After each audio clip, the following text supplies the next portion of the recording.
بسم الله الرحمن الرحيم، والصلاة والسلام على أشرف الخلق أجمعين، سيدنا محمد نبي الأمة ومن اتبع هداه إلى يوم الدين. الخطيب الأهلي بالنسبة له المية والهوا، مع احترامنا للست ليلى مراد. الخطيب شعر إن الأهلي في أزمة، إن الأهلي أهم من صحته، من أولاده.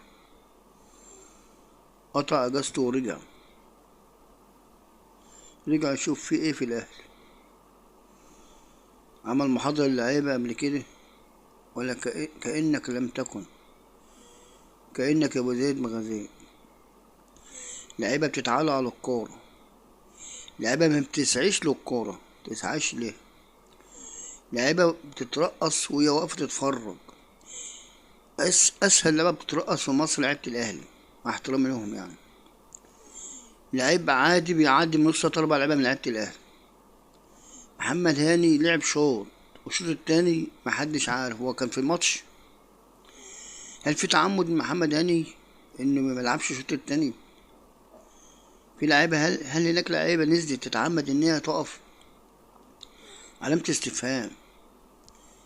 اللعيبة في الشوط التاني ما عملتش أي حاجة خالص، أي حاجة تذكر، لا كورة ولا أي حاجة. يعني شفت لقطة 2 لعيبة من ام بي بيطولوا في الهواء على كورة. 2 لعيبة من ام بي بيصعدوا في الهواء على كورة، كل واحد بيصارع انه ياخدها قبل التاني، ولعيبة الاهلي شاهد ما شافش حاجة، بتتفرج. يا تريزيجيه يلعب للفريق، يا تريزيجيه يلعبوا حسين الشحات، يلعبوا احمد ربيع، يلعبوا عمر كمال. لازم اي لاعب في القايمة لازم يلعب، حتى لو ناشئ، مادام في القايمة يلعب. هي دي اصول الكورة، كل واحد ياخد فرصته. مش كل مدير فني عايز يعمل لي فيها فزلكة. امال اللاعب عندك في القايمة بتعمل ايه؟ واللاعب ده بيحصل مرتبات على اساس ايه؟ بالنسبة للخطيب، عمر السمك ما يطلع من المية. الخطيب لو ساب الاهلي روحه تروح.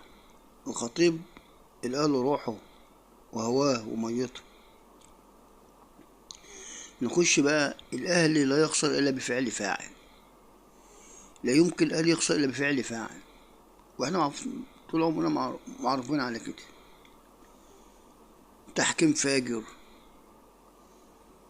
وانا اتكلمت في بداية الموسم قلت ايه؟ جدول غباء اصطناعي. انا قلت كده، وعديت الماتشات اللي الاهلي لعبها، واكدت من اول